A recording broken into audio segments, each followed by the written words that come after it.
नमस्कार मैत्रिणींनो, आज मी तुम्हाला काही यूजफुल किचन टिप्स दाखवणार आहे। त्यासाठी व्हिडिओ तुम्ही पूर्ण बघा। येथे आपली पहिली टिप आहे ती म्हणजे या फोम सीटसाठी आहे। अशा प्रकारचे फोम सीट आपल्याला नवीन कपड्यामध्ये किंवा शर्टमध्ये मिळतात। अशा प्रकारचा फोम सीट आपण फेकून न देता कशा पद्धतीने उपयोगात आणायचा आहे ते बघायचं आहे। त्यासाठी आपण इथे काचेची बरणी घेतलेली आहे। आता ही काचेची बरणी आपल्याला कुठे बाहेर घेऊन जायची असेल प्रवासात तर ती व्यवस्थित नेता येत नाही, ती फुटली जाते। अशा वेळेस ती व्यवस्थित नेण्यासाठी आपण या फोम सीटचा कशा पद्धतीने उपयोग करायचा आहे ते बघूया। येथे आपण ही काचेची बरणी या फोम सीटच्या आतमध्ये या पद्धतीने पॅक करून घ्यायची आहे। अशा पद्धतीने ते आपल्याला व्यवस्थितपणे पॅक करायचे आहे। हे पॅक करण्यासाठी येथे आपण आता सेलो टेपचा वापर करणार आहोत। येथे या पद्धतीने आपल्याला थोडा सेलो टेप लावून हे पॅक करायचं आहे। खालच्या आणि वरच्या बाजूने या पद्धतीने आपण हे व्यवस्थित पॅक करून घेऊया।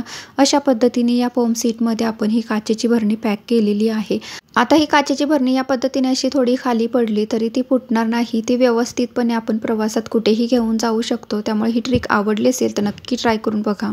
आपली आता पुढची टिप आहे ती म्हणजे जुन्या झालेल्या सॉक्ससाठी आहे। असे जुने झालेले सॉक्स आपण फेकून न देता ते सुद्धा कशा पद्धतीने उपयोगात आणायचे आहे ते बघायचं आहे। येथे आपण या सॉक्सला आता कट करायचं आहे। त्यासाठी येथे मी कैची घेतलेली आहे। आता हा सॉक्स आपण या पद्धतीने मधोमध कट करून घ्यायचा आहे। अशा पद्धतीने येथे मी हा कैचीने कट करून घेत आहे। कट करून झाल्यानंतर आता हा जो खालचा भाग आहे तो आपल्याला लागणार नाही, तो आपण बाजूला ठेवूया। आता हा जो वरचा भाग आहे त्याचा कशा प्रकारे उपयोग करायचा आहे ते बघूया। खूप छान असा याचा उपयोग मी तुम्हाला इथे करून दाखवणार आहे। येथे याचा उपयोग मी बांगड्या ठेवण्यासाठी करणार आहे। अशा प्रकारच्या या खडे लागलेल्या बांगड्या जर आपण अशाच ठेवल्या तर त्याचे खडे निघण्याची शक्यता असते। अशा वेळेस या बांगड्या आपण या पद्धतीने या सॉक्समध्ये ठेवायच्या आहेत। अशा या बांगड्या आपण आता सॉक्समध्ये कशा प्रकारे ठेवायच्या आहेत ते बघूया। आता हा सॉक्स आपण या पद्धतीने ओपन करून घ्यायचा आहे आणि त्याच्या आतमध्ये या बांगड्या अशा पद्धतीने आपल्याला ठेवायच्या आहेत आणि सॉक्सच्या दोन्ही बाजू आपण बांगड्यांच्या आतमध्ये या पद्धतीने घालायच्या आहेत। अशा प्रकारे या सॉक्सचा वापर तुम्ही बांगड्या ठेवण्यासाठी नक्कीच करू शकता। आता सॉक्सचा हा जो खालचा भाग आहे तो आपण कशा पद्धतीने उपयोगात आणायचा आहे ते सुद्धा बघायचं आहे। याचा सुद्धा खूप सुंदर असा उपयोग तुम्हाला मी करून दाखवणार आहे। येथे मी एक जुनी झालेली अशी तारेची घासणी घेतलेली आहे। अशी जुनी झालेली तारेची घासणी आपण फेकून न देता कशा पद्धतीने उपयोगात आणायची आहे ते सुद्धा बघायचं आहे। अशा या तारेचे अशा पद्धतीने छोटे छोटे तुकडे खाली पडत असतात, त्याच्यामुळे अशी तुकडे पडणारी घासणी आपण फेकून देतो। ती फेकून न देता ती आपण या पद्धतीने या सॉक्सच्या आतमध्ये घालून घ्यायची आहे आणि आता आपल्याला हा सॉक्स व्यवस्थितपणे असा फोल्ड करून घ्यायचा आहे। या पद्धतीने फोल्ड करून झाल्यानंतर तो पॅक करण्यासाठी इथे मी रबरचा वापर करणार आहे। तुम्ही हे शिवून सुद्धा घेऊ शकता। अशा पद्धतीने हा रबर आपण याला लावून घ्यायचा आहे। आता याचा उपयोग आपण कसा करायचा आहे ते बघूया। आता अशी ही तयार केलेली घासणी आपण कशा पद्धतीने उपयोगात आणायची आहे ते बघूया। या पद्धतीने हे बेसिंग स्वच्छ करण्यासाठी या घासणीचा आपण इथे वापर केलेला आहे। अशा या जुन्या झालेल्या घासण्या तुम्ही सॉक्सच्या आतमध्ये घालून या पद्धतीने त्या बेसिंग स्वच्छ करण्यासाठी उपयोगात आणू शकता। आपली पुढची टिप आहे ती म्हणजे वायपरसाठी आहे। असे हे वायपर जे असतात ते यामध्ये घाण अडकली जाते आणि त्याच्यामुळे ते वायपर खूप खराब दिसतात आणि हे वायपर आपण जर घासणीने घासायचा प्रयत्न केला तर ते स्वच्छ निघत नाहीत। त्याच्याऐवजी आपण येथे असा जुना झालेला टूथब्रश घ्यायचा आहे आणि त्याच्यावरची थोडीशी पेस्ट घ्यायची आहे। पेस्टने आपण या पद्धतीने ब्रशच्या वापराने ते स्वच्छ घासून घ्यायचे आहेत। अशा पद्धतीने हा घासल्यानंतर आता तुम्ही बघू शकता किती सहज स्वच्छ झालेला आहे। त्यामुळे तुम्हाला सुद्धा टूथब्रशने हा वायपर स्वच्छ करण्याची ही ट्रिक आवडली असेल तर नक्कीच ट्राय करून बघा। अशा प्रकारच्या या चमच्याच्या स्टँडचा कशा प्रकारे वापर करायचा ते दाखवणार आहे। येथे आपण या स्टँडमध्ये अशा प्रकारे ज्यावेळेस चमचे ठेवतो त्यावेळेस असे छोटे किंवा मोठे चमचे ठेवल्यानंतर आपल्याला छोटे चमचे घ्यायचे असले की ते पटकन मिळत नाहीत। असे हे छोटे आणि मोठे चमचे एकत्र ठेवण्यासाठी कुठली ट्रिक करायची आहे ती बघूया। येथे मी सेलो टेप घेतलेला आहे। आता याच्यातला थोडासा सेलो टेप आपण या स्टँडला लावून घ्यायचा आहे। अशा प्रकारे हा टेप आपल्याला स्टँडच्या बरोबर मधोमध लावून घ्यायचा आहे। या पद्धतीने तो व्यवस्थित आपल्याला लावून घ्यायचा आहे। आता आपण तो लावून झाल्यानंतर कट करून घेऊया। बाजूचा जो एक्स्ट्राचा भाग आहे तो कट करून घेऊया। कट करून झाल्यानंतर हा टेप आपण व्यवस्थित चिकटवून घेऊया। आता इथे तुम्ही बघू शकता या स्टँडचे दोन भाग तयार झालेले आहेत। आता आपण या पद्धतीने एका बाजूला छोटे चमचे आणि एका बाजूला मोठे चमचे ठेवणार आहोत।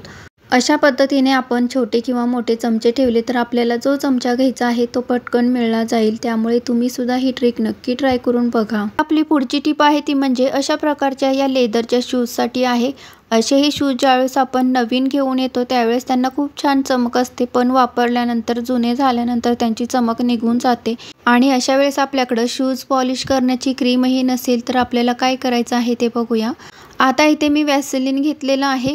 वॅसलीनचा वापर इथे आपण शूजला चमकवण्यासाठी करणार आहोत. त्यासाठी इथे मी कॉटन घेतलेलं आहे. कॉटनच्या साहाय्याने अशा प्रकारे थोडंसं वॅसलीन आपल्याला घ्यायचं आहे आणि ते या पद्धतीने शूजला लावून घ्यायचं आहे. अशा प्रकारे सर्व बाजूने ते व्यवस्थित लावून घ्यायचं आहे. या पद्धतीने दोन्ही शूजला ते व्यवस्थित सर्व बाजूने अगोदर लावून घ्यायचं आहे आणि नंतर ते व्यवस्थित चोळून घ्यायचं आहे आणि एक्स्ट्राचं वॅसलीन जे आहे ते आपल्याला व्यवस्थित पुसून घ्यायचं आहे. अशा पद्धतीने इथे मी दोन्ही शूजला वॅसलीनने पॉलिश करून घेतलेलं आहे. आता इथे तुम्ही बघू शकता अगोदर शूज कसे दिसत होते आणि आता कसे दिसत आहे ते बघा. किती छान चमक आलेली आहे. तुम्ही सुद्धा ही ट्रिक नक्की ट्राय करून बघा. नमस्कार मैत्रिणींनो, आज मी तुम्हाला थर्माकोलच्या या छोट्याशा तुकड्यापासून आणि कट केलेल्या औषधाच्या या 2 बॉटलपासून खूप सुंदर आणि उपयोगी वस्तू बनवून दाखवणार आहे. त्यासाठी व्हिडिओ तुम्ही पूर्ण बघा.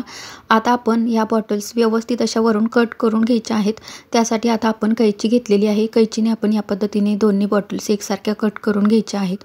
आता इथे मी दोन्ही बॉटल व्यवस्थित अशा कट करून घेतलेल्या आहेत. आता इथे आपल्याला 2 छोटे व्हाईट पेपर घ्यायचे आहेत. हे पेपर आपण या बॉटलला लावून घ्यायचे आहेत. त्यासाठी इथे मी ग्लू घेतलेला आहे. ग्लूने आपण या पद्धतीने हे पेपर लावायचे आहेत. आतल्या बाजूला आणि खालच्या बाजूने हे व्यवस्थित चिकटवून घ्यायचे आहेत. दोन्ही बॉटलला आपण या पद्धतीने व्हाईट पेपर लावून घेतलेले आहेत. अशा प्रकारे व्हाईट पेपर लावून झाल्यानंतर आता आपल्याला याच्यावरती डिझाईन करायची आहे. त्यासाठी इथे मी स्केच पेन घेतलेले आहेत. आता या स्केच पेनने आपण याच्यावरती डिझाईन करायचे आहे. डिझाईन करण्यासाठी इथे तुम्ही ॲक्रेलिक कलरचा सुद्धा वापर करू शकता किंवा क्राफ्ट पेपर सुद्धा तुम्ही इथे लावू शकता. या पद्धतीने याच्यावरती मी सुंदर अशी अगदी साधी सिंपल डिझाईन काढून घेतलेली आहे.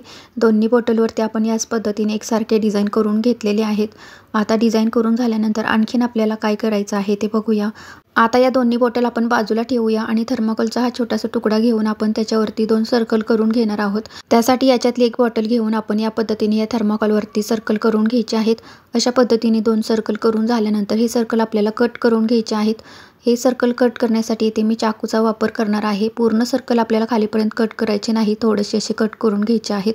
अशा प्रकारे हे दोन्ही सर्कल आपल्याला चाकूने कट करून घ्यायचे आहेत आणि बाजूचा एक्स्ट्राचा भाग सुद्धा आपल्याला कट करून घ्यायचा आहे. या पद्धतीने हा थर्माकोलचा तुकडा मी कट करून घेतलेला आहे. आता आपल्याला या दोन्ही बॉटल चिकटवून घ्यायच्या आहेत. त्यासाठी इथे मी ग्लू घेतलेला आहे. ग्लू आपण या पद्धतीने या सर्कलमध्ये लावून घ्यायचा आहे. सर्कलच्या आतमध्ये ग्लू लावून झाल्यानंतर या बॉटल ज्या आहेत त्या आपण या सर्कलमध्ये या पद्धतीने बसवून घ्यायच्या आहेत. अशा प्रकारे या दोन्ही बॉटल आपण या थर्माकोलमध्ये बसवून घेतलेले आहेत. आता आपल्याला या थर्माकोलला कलर करायचा आहे. त्यासाठी इथे मी ब्लू ॲक्रेलिक कलर घेतलेला आहे. येथे तुम्हाला जो कलर वापरायचा आहे तो तुम्ही वापरू शकता. अशा पद्धतीने इथे मी ब्लू कलर करून घेतलेला आहे. सर्व बाजूने व्यवस्थित असा करून घ्यायचा आहे.